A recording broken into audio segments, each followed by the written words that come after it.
দ্বিতীয় বাংলাদেশত পৰিণত হ'ব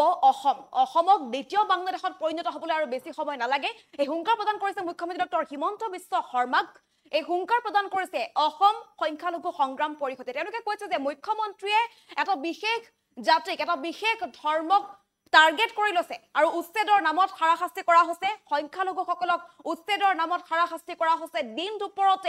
দিন দুপৰতে গুলি কৰি মৰা হৈছে আৰু এনেকৈ যদি চলি থাকে এনেকৈ যদি সংখ্যালঘু মুছলমানৰ ওপৰত যদি চলি থাকে নিৰ্যাতন তেন্তে অতি শীঘ্ৰেই দ্বিতীয় বাংলাদেশত পৰিণত হ'ব পাৰে অসম এই হুংকাৰ প্ৰদান কৰিছে অসম সংখ্যালঘু সংগ্ৰাম পৰিষদে দুচলৈ আমি এই মুহূৰ্তত যেটো আমি সকলোৱে জানো যে এতিয়া সোণাপুৰৰ কচুতলিত চলি আছে উচ্ছেদ আৰু লগতে গোৱালপাৰাৰ বান্দৰমঠতো উচ্ছেদ চলি আছে আৰু সেই উচ্ছেদৰ বিৰোধিতা কৰিছে এতিয়া অসম সংখ্যালঘু সংগ্ৰাম পৰিষদে আৰু তেওঁলোকে মুখ্যমন্ত্ৰীক হুংকাৰ দিছে যে এনেদৰে যদি চলি থাকে এনেদৰে যদি সংখ্যালঘুৰ ওপৰত নিৰ্মম অত্যাচাৰ চলি থাকে দিন দুপৰতে যদি গুলি কৰি মৰা হয় তেন্তে বেছি সময় নালাগে বাংলাদেশত পৰিণত হ'বলৈ দ্বিতীয় বাংলাদেশত পৰিণত হ'ব অসম যেটো বাংলাদেশত কেনেধৰণৰ পৰিস্থিতি হৈছিলে সকলোৱে জানে মৌলবাদীৰ উত্থান ঘটিছিলে ছাত্ৰ সমাজৰ গইনালৈ আৰু তাৰ পাছতে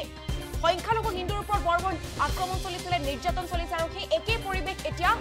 অতি শীঘ্ৰেই সেই একেই পৰিৱেশ অসমতো দেখিবলৈ পোৱা যাব বুলি হুংকাৰ প্ৰদান কৰিছে সকীয়াই দিছে মুখ্যমন্ত্ৰীক অসম সংখ্যালঘু সংগ্ৰাম পৰিষদে পুনৰবাৰ জনাই আছো দ্বিতীয় বাংলাদেশত পৰিণত হ'ব অসম উচ্ছেদৰ নামত এটা বিশেষ জনগোষ্ঠীক টাৰ্গেট কৰি দিন দুপৰতে হত্যা কৰি জাতিটোক নিষেধ কৰাৰ ষড়যন্ত্ৰ কৰা হৈছে সংবিধানে দিয়া মৌলিক অধিকাৰ খৰ্ব কৰিছে মুখ্যমন্ত্ৰী ডক্টৰ হিমন্ত বিশ্ব শৰ্মাই আৰু সংখ্যালঘুক মৃত্যুৰ মুখলৈ ঠেলি দিছে মুখ্যমন্ত্ৰীয়ে আৰু পুনৰ উচ্ছেদক লৈ এনেদৰে সৰব হৈছে এতিয়া অসম সংখ্যালঘু সংগ্ৰাম পৰিষদ আৰু অসমত যদি এনেকৈ মুছলমান মানুহৰ ওপৰত অত্যাচাৰ আৰু নিৰ্যাতন চলে কম সময়তে দ্বিতীয় বাংলাদেশৰ দৰে পৰিৱেশ বিনষ্ট হোৱাৰ হুংকাৰ প্ৰদান কৰিছে সংখ্যালঘু সংগ্ৰাম পৰিষদে গোৱালপাৰা জিলাৰ লক্ষীপুৰৰ বান্দৰমঠাত যিহেতু মছজিদ এৰি দিয়া হোৱা নাই ঈদগাহ এৰি দিয়া হোৱা নাই সকলোবিলাক ভাঙি পেলোৱা হৈছে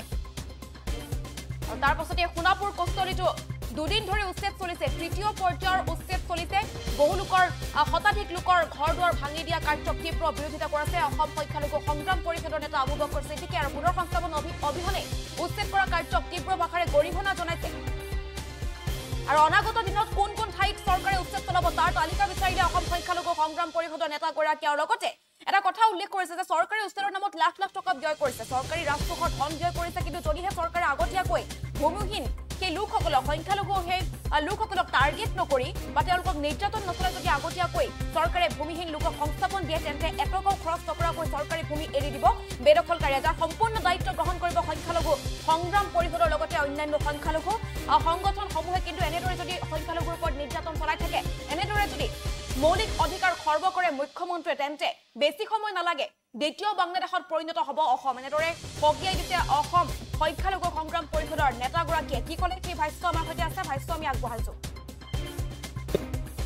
প্ৰথমতে কথা হৈছে আমি সংখ্যালঘু সংগ্ৰাম পৰিষদে উচ্ছেদৰ বিৰোধিতা আমি কেতিয়াও কৰা নাই আৰু নকৰো কিন্তু কথা হৈছে উচ্ছেদ কৰাৰ পূৰ্বে যিখিনি মানুহে যুগ যুগ বছৰ ধৰি সেই স্থানতে বসবাস কৰি আছে হয়তো তেওঁলোকে হয়তো গৰাখনীয় হ'ব পাৰে তেওঁলোকে কোনো ধৰণৰ তেওঁলোকৰ ভূমি নাই এই যে ভূমিহীন লোকসকল তেওঁলোকে জীয়াই থকাৰ কাৰণে আজি কোনোবা চৰকাৰী মাটিত বা ট্ৰাইবেল বেল্ট এণ্ড ব্লকৰ মাটিত যুগ যুগ বছৰ ধৰি তেওঁলোকে ঘৰ বান্ধি তেওঁলোকে এটা জীৱন পৰিৱৰ্তন কৰিবলৈ চেষ্টা কৰি আছে সঁচা অৰ্থত চৰকাৰখনৰ যদি এই মাটিখিনিৰ খুবেই প্ৰয়োজন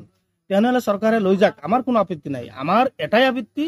সেই মানুহখিনিক প্ৰথমতে সংস্থাপন দিয়ক সেই মানুহখিনিক চৰকাৰী কোনো ধৰণৰ সা সুবিধা দিয়ক তাৰ পিছত বৈধভাৱে গণতান্ত্ৰিকভাৱে যিটো উচ্ছেদ আছে চৰকাৰে কৰক আমাৰ পৰা সম্পূৰ্ণ সহায় সহযোগিতা পাব আৰু আমি দেখিছো হাজাৰ হাজাৰ আৰক্ষী অৰ্ধসামৰিক নিয়োগ কৰি হাজাৰ হাজাৰ লক্ষ লক্ষ টকা চৰকাৰে ব্যয় কৰি কিছু কিছু সংখ্যক মানুহ যি মানুহক আমি দল সংগঠনে বুজাই ক'লেও মানুহখিনি উঠি যাব যদি সেই মানুহখিনিক সংস্থাপন দিয়ে আৰু সেই মানুহখিনিক পৰিকল্পিতভাৱে সেই মানুহখিনিৰ ওপৰত জোৰ জবস্তি কৰি সেই মানুহখিনিৰ ওপৰত প্ৰেছাৰ ক্ৰিয়েট কৰি আৰক্ষীয়ে যেনেধৰণৰ অমানৱীয়ভাৱে উচ্ছেদ কৰি চলাইছে অসমত এইটো এটা নিন্দনীয় কথা আৰু আমি সংখ্যালঘু সংগ্ৰাম পৰিষদে গৰিহণা দিছো আৰু তীব্ৰ ভাষাৰে আমি নিন্দা কৰিছো আপোনালোকে জানে কিছুদিন পূৰ্বেও ন্যায়ালয়ে এটা ৰায় প্ৰদান কৰিছে আৰু ৰায় প্ৰদান কৰাৰ উপৰিও একে ঠাইতে চৰকাৰখনে আকৌ ন্যায়ালয়ৰ ৰায় অপমান কৰি আকৌ সেই ঠাইত উচ্ছেদ কৰিব লগা হৈছে আজি গোৱালপাৰা লক্ষীপুৰতো এটা বিশেষ স্থানত মানুহখিনিক উচ্ছেদ কৰা হ'ল কথা হ'ল ফৰেষ্ট এলেকা কৰবাত মানুহখিনিক বহি আছে তেওঁলোকৰ কিবা প্ৰয়োজন আছে খালি কৰক কিন্তু ফৰেষ্ট এলেকাৰ বাহিৰেও কিছুমান ৰেভিনিউ ভিলেজ আছে আৰু যিসকলৰ তেওঁলোকৰ আপোনাৰ মেডি পাট্টা মাটিও আছে, তেওঁলোকৰ অজি একচনা তেনেকুৱা দি আছে, সেই মানুহখিনি আপুনি চৰকাৰীভাৱে বিভিন্ন ধৰণৰ সা সুবিধা পাইছে, চৰকাৰী ঘৰ পাইছে, ৰাস্তা পাইছে,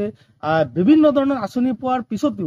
আজি সেই মানুহখিনিৰ কাৰণে চৰকাৰে বিশেষ এটা ব্যৱস্থা নকৰি এই চৰকাৰখনে কেৱল মিয়া মুছলমান আৰু মুছলমান হোৱাৰ কাৰণে বিশেষ এটা জনগোষ্ঠীক নিহা কৰাৰ চক্ৰান্ত এই চৰকাৰখনে চলাইছে। এই চৰকাৰখনে আমি ধৰিব পৰা নাই সঁচা অৰ্থত চৰকাৰখনৰ কোনো মানৱতা নাই নেকি, এই চৰকাৰখনৰ কোনো ধৰণৰ দয়া নাই নেকি, এই চৰকাৰখনৰ কোনো ধৰণৰ মানৱীয়তাৰ দৃষ্টি চৰকাৰখনৰ একো নাই। কাৰণ এই চৰকাৰখন যে একেবাৰে ফেচিবাদী চৰকাৰ, এই চৰকাৰখন যে জনবিৰোধী চৰকাৰ, এই চৰকাৰখনে যে জনসাধাৰণে নিবিচাৰা চৰকাৰখনে অত্যাচাৰী কৰা এই চৰকাৰ, হত্যাকাৰী চৰকাৰ, এই কথাটো স্পষ্টভাৱে আমি প্ৰমাণ পাইছো। আজি অতিকৈ দুখ লাগিছিল। আৰু অসমৰ এনেকুৱা এজন জনসাধাৰণ নাই যি ধৰ্মই নহওক কিয়, যিকোনো ব্যক্তিয়ে আজি এই ভিডিঅ'খনৰ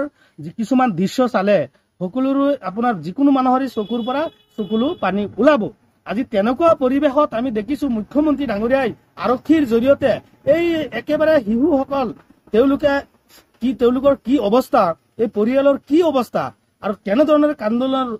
কান্দোনৰ ৰোল উঠিছে তেওঁলোকৰ মাজত, কি পৰিৱেশ সৃষ্টি হোৱাৰ পিছতো এই মুখ্যমন্ত্ৰী ডাঙৰীয়াৰ যিটো মানৱীয়তাৰ পৰিচয় আজি অসমত দিয়া নাই, আমি অতিকৈ লজ্জা পাইছো। যিকোনো খবৰৰ বাবে যোগাযোগ কৰক